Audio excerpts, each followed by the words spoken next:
స్వస్థత కావాలి, ఉద్యోగాలు కావాలి, గర్భఫలము కావాలి, ఇంకా అనేకమైన దీవెనలు కావాలి. ఏమొద్దు? రక్షణ వద్దు అట. దేవుని వాక్యం సెలవిస్తుంది, ఇంత గొప్ప రక్షణను నిర్లక్ష్యము చేసిన ఎడలా ఎలాగునా తప్పించుకుంటాం.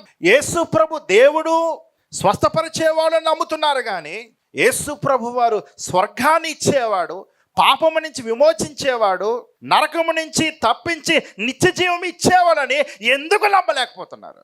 దేవుడు అనేకమైన రుజువులు నీకు ఇచ్చాడు. ఏది ప్రాముఖ్యం? స్వస్థత ప్రాముఖ్యమా, రక్షణ ప్రాముఖ్యమా? రక్షణ. స్వస్థతల్ని, అద్భుతాలను దృష్టిలో పెట్టుకొని దేవుని సన్నిధికి రావటం కాదు, కానీ పరలోకం దృష్టిలో పెట్టుకొని ఈ సన్నిధికి రావాలి.